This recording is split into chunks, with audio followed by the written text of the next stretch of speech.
ഏഴാം ക്ലാസ്സിലെ കുട്ടികൾക്കായി നടത്തുന്ന ഓൺലൈൻ USS കോച്ചിങ്ങിന്റെ രണ്ടാമത്തെ ബാച്ച് സെപ്റ്റംബർ 1 മുതൽ ആരംഭിക്കുകയാണ്. കൂടുതൽ വിവരങ്ങൾക്ക് താഴെ കാണുന്ന നമ്പറിൽ ബന്ധപ്പെടുമല്ലോ.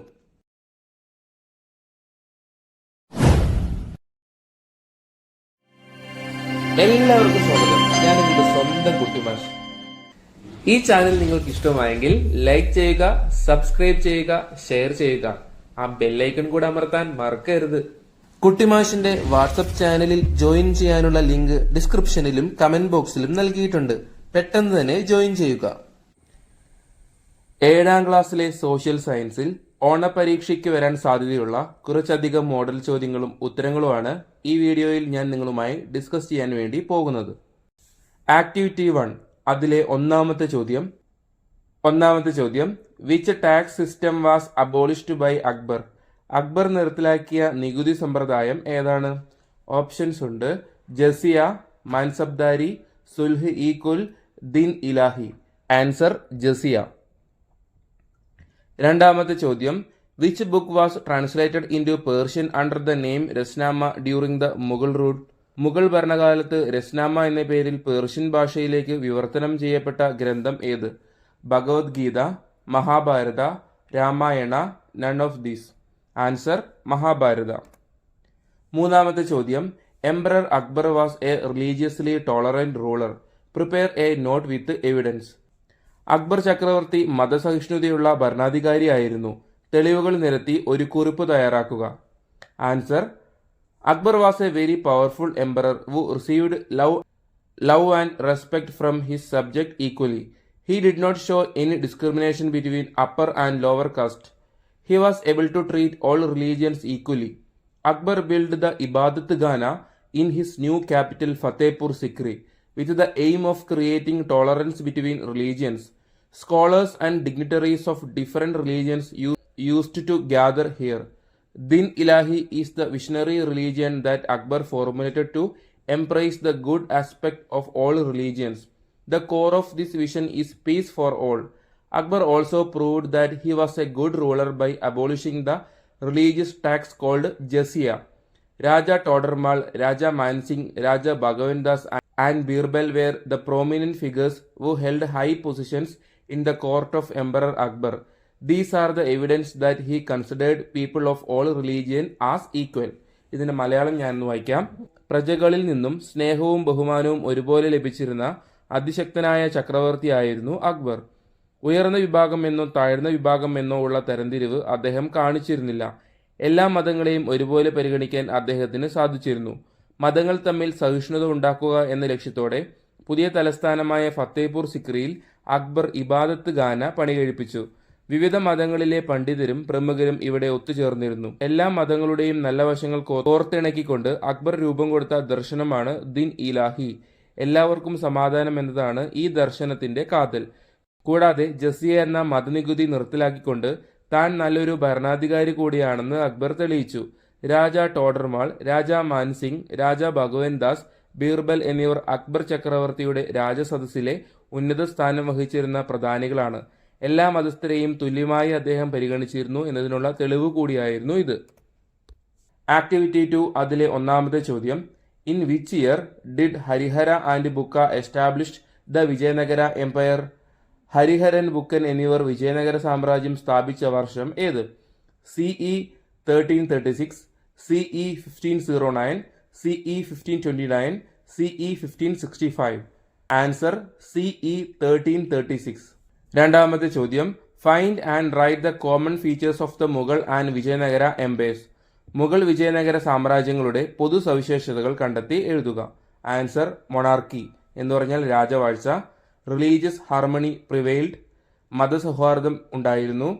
Trade and agriculture were the main sectors, കച്ചവടവും കൃഷിയും പ്രധാന മേഖലകളായിരുന്നു. Influence of classes including writers and scholars, എഴുത്തുകാരും പണ്ഡിതരും ഉൾപ്പെടെയുള്ള വിഭാഗങ്ങളുടെ സ്വാധീനം. സ്ട്രോങ് മിലിറ്ററി സിസ്റ്റം, സുശക്തമായ സൈനിക സംവിധാനം. Similarity in land tax collection, ഭൂനികുതി പിരിവിലെ സമാനത. Influence of different architectural styles on constructions, നിർമ്മിതികളിൽ വിവിധ വാസ്തുവിദ്യാ സമ്പ്രദായങ്ങളുടെ സ്വാധീനം. Judicial system that treated people equally, ജനങ്ങളെ ഒരുപോലെ കാണുന്ന നീതിന്യായ സംവിധാനം. മൂന്നാമത്തെ ചോദ്യം, what were the major constructions during the Mughal rule? Mughal ഭരണകാലത്തെ പ്രധാന നിർമ്മിതികൾ ഏതൊക്കെയാണ്? Answer, red fort, Taj Mahal. Activity 3, അതിലെ ഒന്നാമത്തെ ചോദ്യം, what is Anubhava Mantapa? Prepare a note. എന്താണ് അനുഭവ മണ്ഡപം? കുറിപ്പ് തയ്യാറാക്കുക. Answer, Anubhava Mandapam is a spiritual discussion forum established by Basavanna. Allama Prabhu and Akka Mahadevi led the discussions in Anubhava Mandapam. Everyone was given the opportunity to participate in the discussions. Regardless of caste or gender, people used to come to the Anubhava Mandapam for spiritual discussions and knowledge renewal. The ideas raised in the discussions were conveyed to the people in the name of Vajanas. ഇതിന്റെ മലയാളം ഞാനൊന്ന് വായിക്കാം. 12ാം നൂറ്റാണ്ടിൽ ബസവണ്ണ സ്ഥാപിച്ച ആത്മീയ ചർച്ചാവേദിയാണ് അനുഭവ മണ്ഡപം. അല്ലമ പ്രഭു, അക്ക മഹാദേവി എന്നിവർ അനുഭവ മണ്ഡപത്തിലെ ചർച്ചകൾക്ക് നേതൃത്വം നൽകിയിരുന്നു. ജാതി ലിംഗ വിവേചനം പരിഗണിക്കാതെ എല്ലാവർക്കും ചർച്ചകളിൽ പങ്കെടുക്കാൻ അവസരം ലഭിച്ചിരുന്നു. ആത്മീയ ചർച്ചകൾക്കും അറിവ് പുതുക്കലിനുമായിട്ടാണ് ജനങ്ങൾ അനുഭവ മണ്ഡപത്തിൽ എത്തിയിരുന്നത്. ചർച്ചയിൽ ഉയർന്ന ആശയങ്ങളെ വചനങ്ങൾ എന്ന പേരിൽ ജനങ്ങളിലേക്ക് പകർന്നു നൽകി. രണ്ടാമത്തെ ചോദ്യം, വൈ ഡിഡ് ദ ഭക്തി movement become a popular movement in Tamil Nadu? തമിഴ്നാട്ടിലാണ് ഭക്തി പ്രസ്ഥാനം ഒരു ജനകീയ പ്രസ്ഥാനമായി മാറിയത്. കാരണമെന്ത്? ആൻസർ, ദ ഭക്തി movement emerged as a popular movement in Tamil Nadu. Alvars and Nayanars traveled from place to place singing devotional songs in vernacular languages, which helped in spreading devotion among people. The compositions of Bhakta poets had a great impact on the common people when evil practices and inequality were dominant.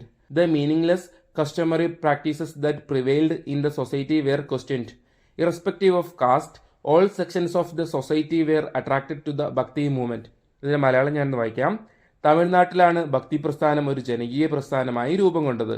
അവിടെ വിഷ്ണു ഭക്തരായ ആഴ്വാർമാരും ശിവഭക്തരായ നായനാർമാരും പ്രാദേശിക ഭാഷകളിൽ ഭക്തിഗാനങ്ങൾ ആലപിച്ച് ദേശസഞ്ചാരം നടത്തിയതിനാൽ ജനങ്ങൾക്കിടയിൽ ഭക്തി പ്രചരിച്ചു. അനാചാരങ്ങളും അസമത്വങ്ങളും ശക്തമായിരുന്ന കാലത്ത് ഭക്തകവികളുടെ രചനകൾ സാധാരണക്കാരെ ഏറെ സ്വാധീനിച്ചു. സമൂഹത്തിൽ ഉണ്ടായിരുന്ന അർത്ഥശൂന്യമായ ആചാരങ്ങളെ ഇവർ ചോദ്യം ചെയ്തു. അങ്ങനെ ധാരാളം ജനങ്ങൾ ഭക്തി പ്രസ്ഥാനത്തിലേക്ക് ആകൃഷ്ടരായി. മൂന്നാമത്തെ ചോദ്യം, whose writings were known as the തിരുമുറൈകൾസ്? തിരുമുറൈകൾ എന്നറിയപ്പെട്ടത് ആരുടെ രചനകളാണ്? ഓപ്ഷൻസ് ഉണ്ട്. Writings of Nayanars, writings of Alvars, writings of Kulasekhara Alvar, writings of Karaikkal Ammaiyar. എന്താണ് ഉത്തരം? Answer, writings of Nayanars. നാലാമത്തെ ചോദ്യം, who was the propagator of the Bhakti movement who spread his ideas through hymns known as dohas?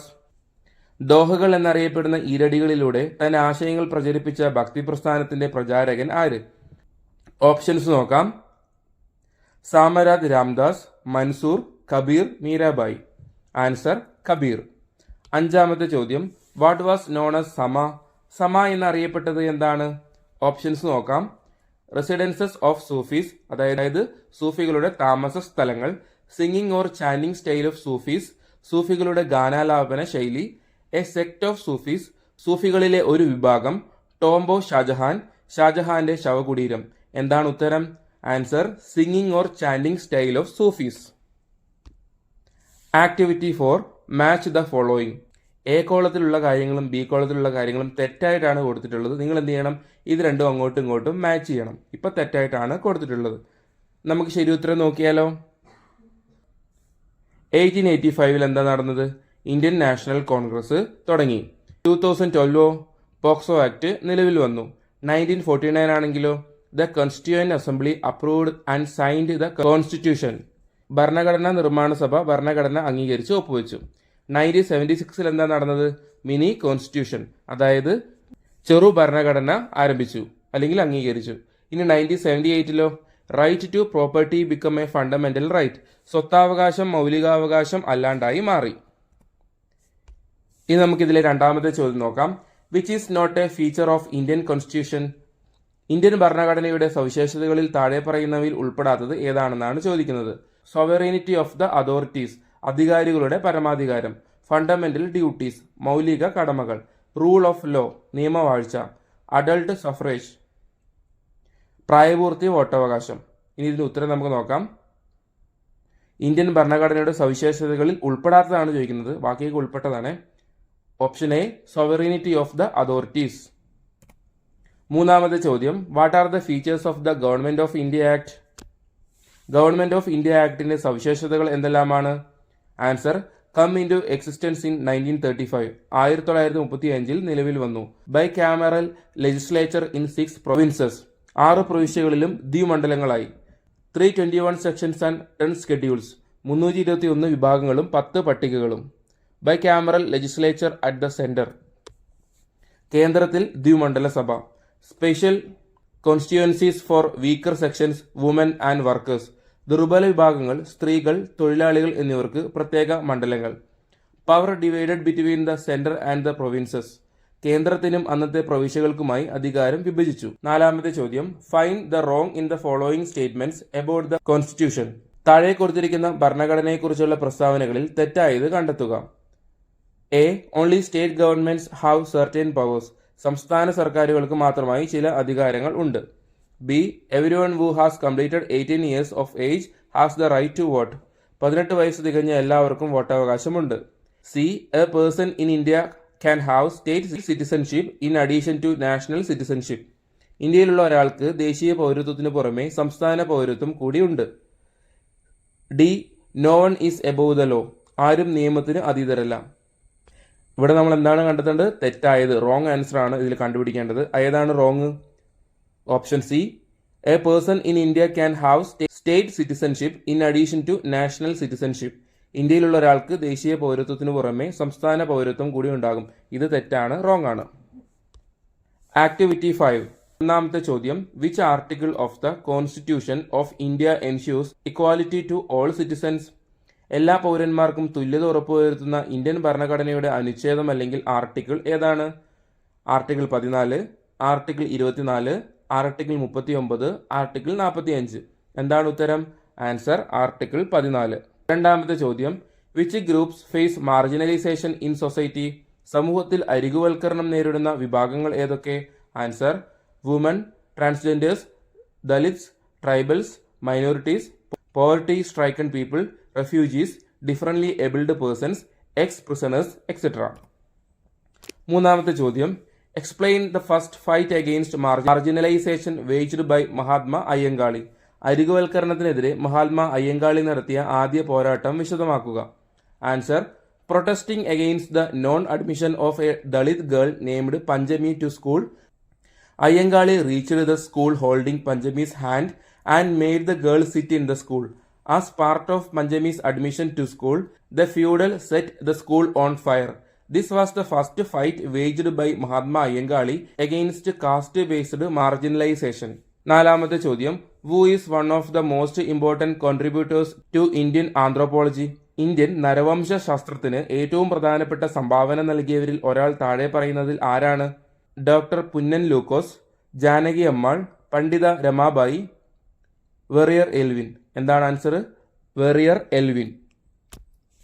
Activity 6, ഒന്നാമത്തെ ചോദ്യം, what is known as the mini constitution, ചെറു ഭരണഘടന എന്നറിയപ്പെടുന്നത് എന്തിനെയാണ്?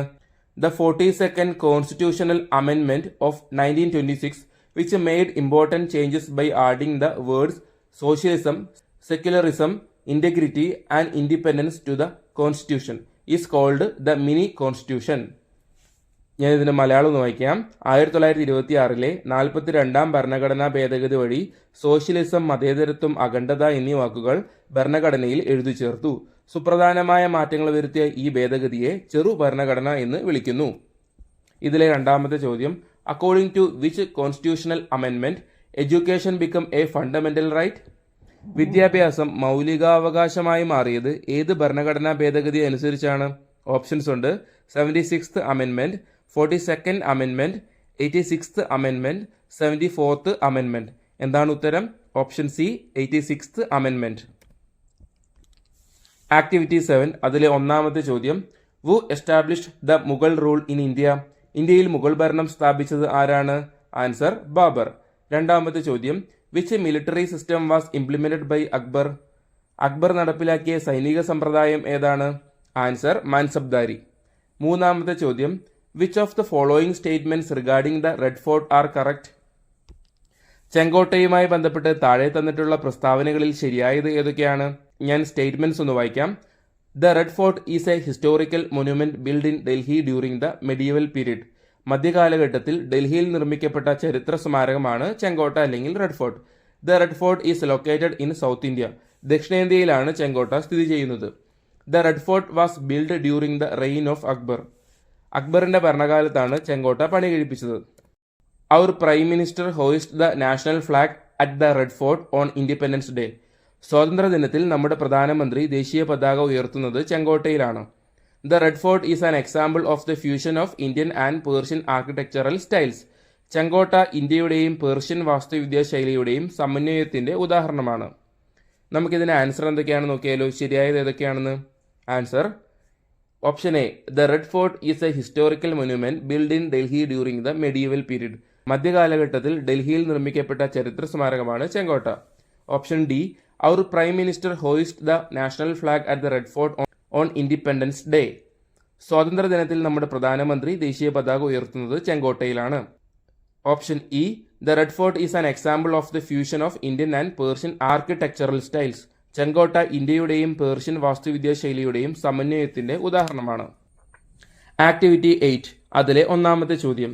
വു was the Rajput princess who was a female presence in the ഭക്തി movement. ഭക്തി പ്രസ്ഥാനത്തിലെ സ്ത്രീ സാന്നിധ്യമായിരുന്ന രജപുത്ര രാജകുമാരി ആരാണ്? ഓപ്ഷൻസ് ഉണ്ട്. മീരാബായി, ബഹ്നാബായി, അമിതാബായി, ബിക്കാമാബായി. എന്താണ് ആൻസർ? Option A, Mirabai. രണ്ടാമത്തെ ചോദ്യം. What are the characteristics of the Sufi movement? Sufi പ്രസ്ഥാനത്തിന്റെ സവിശേഷതകൾ എന്തെല്ലാമാണ്? Answer, Sufis were those who adopted devotion as a way to get closer to God.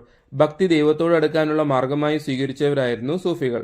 Sufism is an Islamic devotional movement that originated in the central Asian regions. മധ്യേഷ്യൻ പ്രദേശങ്ങളിൽ രൂപം കൊണ്ട ഇസ്ലാമിക ഭക്തി പ്രസ്ഥാനമാണ് സൂഫിസം.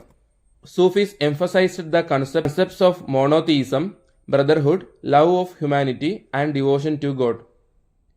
ഏകദൈവ വിശ്വാസം, സാഹോദര്യം, മനുഷ്യസ്നേഹം, ദൈവത്തോടുള്ള സമർപ്പണം എന്നീ ആശയങ്ങൾക്കാണ് സൂഫികൾ പ്രാധാന്യം നൽകിയത്.